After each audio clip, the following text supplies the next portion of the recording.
નમસ્કાર વિદ્યાર્થી મિત્રો, હું Shital Bhatti Noble school group અને વાસુદેવ સ્કૂલ ગ્રુપની યુટ્યુબ ચેનલમાં આપ સૌનું હાર્દિક સ્વાગત કરું છું. વિદ્યાર્થી મિત્રો, અહીં આપણે 8મા ધોરણના સામાજિક વિજ્ઞાનમાં ચેપ્ટર નંબર 1 બરાબર.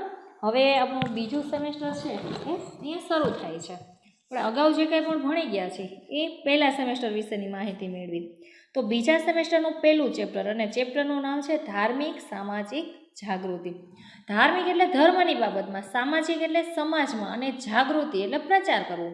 જેમ કે આપણે ધર્મની બાબતમાં જોઈએ તો ભારતીય સમાજની અંદર એ સમયની અંદર લોકો છે એ અંધશ્રદ્ધા, વહેમ, અજ્ઞાનતા, કુરિવાજ, જ્ઞાતિ પ્રથા, બરાબર, આવી બધી બાબતો જે છે એની અંદર ફસાયેલા હતા.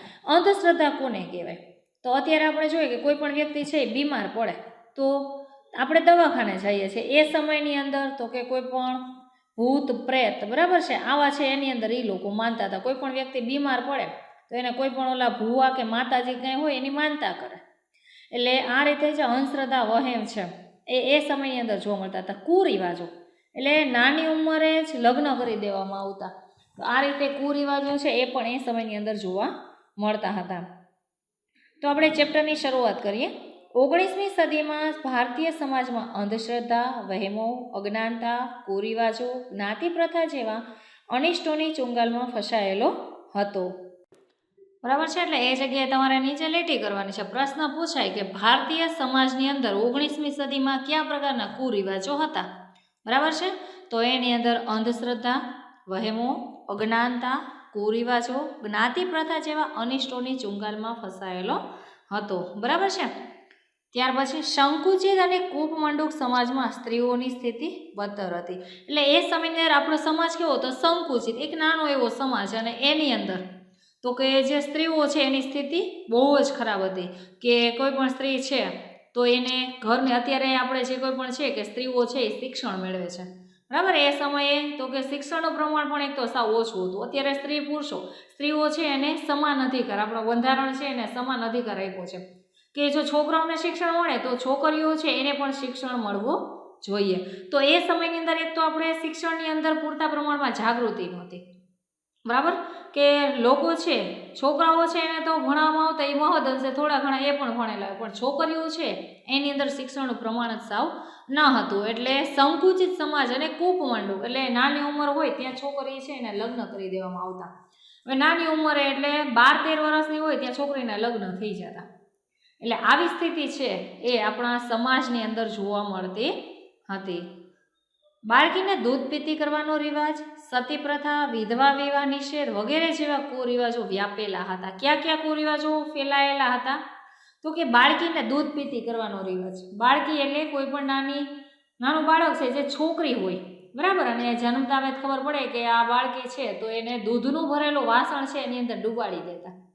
હવે કોઈ પણ નાનું એવું બાળક હોય તરત જન્મેલું, એ તો કે એને કોઈ પણ પાણીની અંદર કે ગમે ક્યાંય નાખો એટલે એ તરત જ મૃત્યુ પામે. આવી રીતે દૂધનું ભરેલું જે વાસણ છે એની અંદર એને ડૂબાડી દેવામાં આવતું. એટલે બાળકી છે ને દૂધ પીતી કરવાનો રિવાજ. સતી પ્રથા, કોઈ પણ સ્ત્રી છે એનો પતિ અવસાન પામે, મૃત્યુ પામે તો એની ચિતા ઉપર એની પત્નીને જીવતી સળગાવી દેવાની, બરાબર, આવો રિવાજ એ સતી પ્રથા. વિધવા વિવાહ નિષેધ. વિધવા એટલે કોઈ પણ સ્ત્રી છે એનો પતિ અવસાન પામે તો જે તે સ્ત્રી છે એ બીજા લગ્ન કરી શકે નહીં. પણ જો કોઈ પણ સ્ત્રી મૃત્યુ પામે ને એનો પતિ જીવતો હોય તો એ બીજા લગ્ન કરી શકે, પણ સ્ત્રી છે એ બીજા લગ્ન કરી શકે નહીં. એટલે વિધવા વિવાહ નિષેધ. વિધવા એટલે કોઈ પણ સ્ત્રી વિધવા છે જેનો પતિ અવસાન પામ્યો હોય તો એ સ્ત્રી છે એ બીજા લગ્ન કરી શકે નહીં. આવા જે જડ કુરિવાજો છે એ આપણા સમાજની અંદર જોવા મળતા હતા. પાશ્ચાત્ય શિક્ષણને કારણે આવા અનિષ્ટોને દૂર કરવા માટે 19મી સદીમાં નવજાગૃતિ આવી, બરાબર. પાશ્ચાત્ય શિક્ષણ એટલે જે પશ્ચિમી શિક્ષણ, વિદેશી શિક્ષણ છે એના લીધે ભારતની અંદર 19મી સદીની અંદર તો કે સુધારો આવ્યો. નવજાગૃતિ એટલે લોકોની અંદર એક નવા પ્રકારની જાગૃતિ, એક નવા પ્રકારની ચેતના ઉભરી આવી, અને જેના લીધે તો કે સામાજિક અને ધાર્મિક સુધારણાના આંદોલન થયા. સમાજની અંદર સુધારો લાવવો જોઈએ, ધર્મની બાબતમાં સુધારા વધારા આપણે લાવવા જોઈએ. તો આવા જે કોઈ પણ આંદોલન છે એ સમાજમાં શરૂ થયા. આમાં રાજા રામમોહન રાય સૌ પ્રથમ હતા, બરાબર. તમને પ્રશ્ન પૂછાય કે 19મી સદીમાં નવજાગૃતિમાં સામાજિક ધાર્મિક સુધારણા માટે આંદોલન કરનાર સૌપ્રથમ કોણ હતું? તો કોણ આવશે? રાજા રામમોહન રાય. બરાબર છે. તો હવે આપણે જે આવા સામાજિક ધાર્મિક સમાજ સુધારકો છે, જેણે સમાજની અંદર સુધારા કરેલા છે, બરાબર, તો એવા લોકો છે એના વિશેની માહિતી છે એ આપણે મેળવવાની છે. બરાબર. તો સૌથી પહેલાં આપણે રાજા રામમોહન રાય વિશે જાણીએ. જો દરેક સમાજ સુધારક છે એનો જન્મ ક્યાં થયો છે, કયા પ્રકારના એમણે સુધારા કરાવ્યા છે, જે કંઈ પણ આપણે સંસ્થાઓ સ્થાપી હોય એ, બરાબર, આ બધી વસ્તુ છે તમારે યાદ રાખવાની છે. અને જે જગ્યાએ તમને લીટી કરાવું છું ત્યાં તમારે લીટી કરવાની રહેશે. રાજા રામમોહન રાયનો જન્મ ઈસવીસન 1772માં બંગાળના હુગલી જિલ્લાના રાધાનગર ગામમાં બ્રાહ્મણ કુટુંબમાં થયો હતો. નીચે અંડરલાઈન કરો. રાજા રામમોહન રાયનો જન્મ ક્યારે થયો? તો કે ઈસવીસન 1772માં. કઈ જગ્યાએ? તો કે બંગાળનો જે હુગલી જિલ્લો છે, હુગલી જિલ્લાની અંદર રાધાનગર નામનું ગામ છે, ત્યાં બ્રાહ્મણ પરિવારમાં, બ્રાહ્મણ કુટુંબમાં એમનો જન્મ થયો હતો.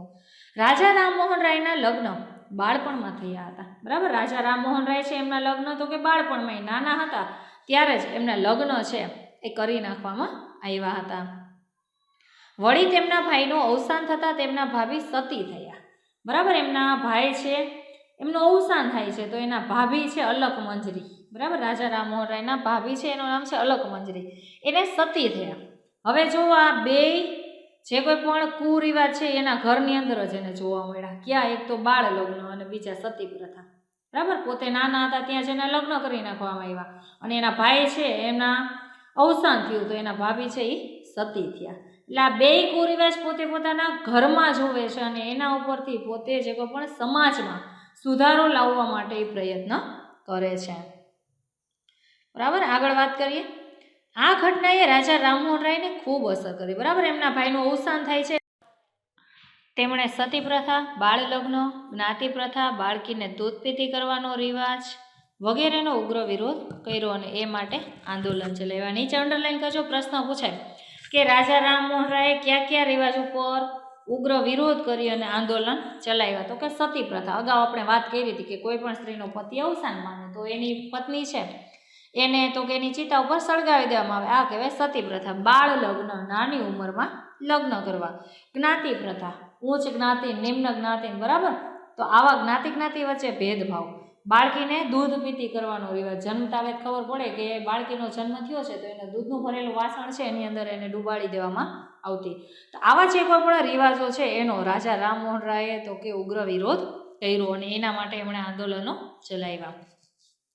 તેમણે ઈસવીસન 1821માં બંગાળીમાં સંવાદ કૌમુદી અને ઈસવીસન 1822માં ફારસી ભાષામાં મિરાત ઉલ અખબાર નામના સમાચાર પત્ર શરૂ કર્યા. નીચે લીટી કરજો. રાજા રામમોહન રાય ક્યાં ક્યાં સમાચાર પત્રો શરૂ કર્યા? તો કે 1821માં બંગાળી ભાષામાં સંવાદ કૌમુદી અને ઈસવીસન 1822માં ફારસી ભાષાનો સમાચાર પત્ર મિરાત ઉલ અખબાર. બરાબર. આ બે સમાચાર પત્ર છે એમણે ચાલુ કર્યા. ઈસવીસન 1828માં બ્રહ્મ સમાજની સ્થાપના કરી. નીચે લીટી કરજો. પ્રશ્ન પૂછાય છે કે બ્રહ્મ સમાજની સ્થાપના કોણે કરી? કોણ આવશે? રાજા રામમોહન રાય. રાજા રામમોહન રાયે કોલકાતામાં હિન્દુ કોલેજની સ્થાપના કરી. ત્યાં પણ નીચે લીટી કરજો. રાજા રામમોહન રાય છે એમણે કોલકાતાની અંદર હિન્દુ કોલેજ છે એમની સ્થાપના કરી. તેમણે અખબારી સ્વાતંત્ર્ય, વાણી સ્વાતંત્ર્ય, સ્ત્રી અધિકાર, વ્યક્તિ સ્વાતંત્ર્ય, કારોબારીથી ન્યાયતંત્રને અલગ રાખવા જેવી બાબતોને બ્રિટિશ સરકારને ભલામણ કરી. નીચે લીટી કરજો. એ કઈ કઈ બાબતો છે જેની બ્રિટિશ સરકાર એટલે કે અંગ્રેજ સરકાર છે એને ભલામણ કરી? તો અખબારી સ્વાતંત્ર્ય. અખબારી એટલે આપણે જે ન્યૂઝપેપર છે એની અંદર સ્વતંત્રતા. કોઈ પણ વ્યક્તિ પોતાનો લેખ છે, બરાબર, પોતાની વાત છે એ સમાચાર પત્રની અંદર આપી શકે છે. એના પછી તો કે વાણી સ્વાતંત્ર્ય. કોઈ પણ વ્યક્તિ છે એ કોઈ પણ ભાષા બોલી શકે છે. સ્ત્રી અધિકાર. સ્ત્રી છે અને સમાજની અંદર અધિકાર મળવો જોઈએ. વ્યક્તિ સ્વાતંત્ર્ય. દરેક વ્યક્તિ છે એ પોતે પોતાની રીતે સ્વતંત્ર છે. કારોબારીથી ન્યાયતંત્રને અલગ રાખવું. જો આ વસ્તુ આપણે પહેલા સેમેસ્ટરની અંદર જોઈ ગયા છે કે આપણે જે સરકાર છે એના 3 અંગો છે: ધારાસભા, કારોબાર અને ન્યાયતંત્ર. તો એની અંદર ધારાસભા કાયદો ઘડવાનું કામ કરે છે, બરાબર, કારોબારી કાયદાનો અમલ કરાવે અને ન્યાયતંત્ર છે એ કાયદાનો ભંગ કરે અને સજા આપવાનું કાર્ય કરે છે. તો ધારાસભા અને કારોબારી છે એનાથી ન્યાયતંત્ર છે, બરાબર, એને અલગ રાખવા જેવી બાબત છે એની ભલામણ બ્રિટિશ સરકારને તો કે રાજા રામમોહન રાય કરે છે. રાજા રામમોહન રાય સતી પ્રથાના વિરોધમાં ઝુંબેશ ચલાવી. ઝુંબેશ એટલે આંદોલન, બરાબર છે. પ્રશ્ન પૂછાય કે સતી પ્રથાના વિરોધમાં કોણે આંદોલન ચલાવ્યું? કોણ આવશે? રાજા રામમોહન રાય. તેના પરિણામે ઈસવીસન 1829માં અંગ્રેજ ગવર્નર વિલિયમ બેન્ટિકે સતી પ્રથા ઉપર પ્રતિબંધ મૂકતો કાયદો ઘડ્યો. નીચે લીટી કરજો. ત્યાં પ્રશ્ન પૂછાય છે કે સતી પ્રથા પર પ્રતિબંધ મૂકતો કાયદો કોણે ઘડ્યો? કોણ આવશે? William Bentinck. કોના કહેવાથી? તો કે રાજા રામમોહન રાયના કહેવાથી. ક્યારે? 1829માં, બરાબર છે. એટલે ત્યાં નીચે લીટી કરજો. ઈસવીસન 1829માં અંગ્રેજ ગવર્નર વિલિયમ બેન્ટિકે સતી પ્રથા પર પ્રતિબંધ મૂકતો કાયદો છે એ ઘડ્યો. આમ રાજા રામમોહન રાય 19મી સદીમાં ભારતની નવજાગૃતિ માટેની સામાજિક, ધાર્મિક અને રાજકીય ચળવળનો પાયો નાખ્યો, બરાબર. આમ રાજા રામમોહન રાય છે એને ભારતની અંદર 19મી સદીમાં, ક્યારે? 19મી સદીની અંદર નવજાગૃતિ એટલે આપણો જે સમાજ છે એની અંદર તો કે સામાજિક, ધાર્મિક અને રાજકીય, બરાબર, જે આપણું જે રાજકારણ, ચૂંટણી છે, સંસદ છે, તો આ બધાની અંદર જે ચળવળનો પાયો છે એ કોણે નાખ્યો છે? તો કે રાજા રામમોહન રાયે. આગળ વાત કરીએ કે દિલ્હીના બાદશાહે પોતાના જાગીરી હક અંગેના કેસ બાબતે રાજા રામમોહન રાયને ઈસવીસન 1830માં ઇંગ્લેન્ડ મોકલ્યા, બરાબર. દિલ્હીના રાજા તો કે એણે પોતાની જે જાગીરી હક એટલે પોતાની જે મિલકત છે એના કેસ બાબતે રાજા રામમોહન રાય છે એમને ઈસવીસન 1830માં ઇંગ્લેન્ડ મોકલે છે. અને ઈસવીસન 1833માં બ્રિસ્ટોલ મુકામે તેમનું અવસાન થયું, બરાબર. ઈસવીસન 1833 ઇંગ્લેન્ડનું શહેર કયું? તો કે બ્રિસ્ટોલ. ત્યાં રાજા રામમોહન રાય છે એમનું અવસાન થાય છે. પ્રશ્ન તમને પૂછાય છે કે રાજા રામમોહન રાયનું અવસાન ક્યાં અને કેવી રીતે થયું, બરાબર. તો નીચે અંડરલાઈન કરી નાખો. દિલ્હીના બાદશાહે પોતાના જાગીરી હક અંગેના કેસ બાબતે રાજા રામમોહન રાયને ઈસવીસન 1830માં ઇંગ્લેન્ડ મોકલ્યા અને ઈસવીસન 1833માં બ્રિસ્ટોલ મુકામે એમનું અવસાન થયું. બ્રહ્મ સમાજે હિન્દુ સમાજની દ્રષ્ટિ બદલવામાં અગત્યનો ફાળો આપ્યો છે, બરાબર. રાજા રામમોહન રાય છે એણે બ્રહ્મ સમાજની સ્થાપના કરી હતી. એટલે બ્રહ્મ સમાજ છે એણે તો કે આપણું જે હિન્દુ સમાજ છે એની દ્રષ્ટિ, એની વિચારધારા બદલવા માટે પોતે પોતાનો અગત્યનો મહત્વનો ફાળો આપેલો છે. હિન્દમાં ધર્મના જળ અને અંધશ્રદ્ધાવાળા વિચારોને દૂર કર્યા. હિન્દમાં એટલે ભારતમાં, ભારતની અંદર જે ધર્મની બાબતમાં જે જળ અને અંધશ્રદ્ધાવાળા જે રીતિ રિવાજો અને વિચારો હતા એમણે તો કે રાજા રામમોહન રાય છે એમણે દૂર કર્યા, બરાબર છે. તો આ જે સમાજ સુધારક છે એ કોણ હતા? રાજા રામમોહન રાય. તમારે આની અંદરથી પ્રશ્ન એક જ લખવાનો છે જે આપણે ટૂંકનોંધ સ્વરૂપે લખીશું, બરાબર. તમને પ્રશ્ન એક જ આપું છું કે રાજા રામમોહન રાય વિશે ટૂંકનોંધ લખો. પરીક્ષાની અંદર આપણે આ પૂછાય છે, બરાબર. મોટા પ્રશ્નની અંદર 4 માર્ક્સમાં પૂછાય અથવા તો 3 માર્ક્સની અંદર પૂછાય. એટલે પ્રશ્ન હું લખાવું છું એ લખી લ્યો કે રાજા રામમોહન રાય વિશે ટૂંકનોંધ લખો અથવા તો ટૂંકનોંધ લખો રાજા રામમોહન રાય, બરાબર છે. તો આ સાથે આપણે આપણો ઓડિયો છે અહીંયા પૂરો કરીએ છીએ. આવતા ઓડિયોની અંદર ફરી પાછા મળીશું. આજે અહીંયા સુધી રાખીએ. અસ્તુ. જય હિન્દ.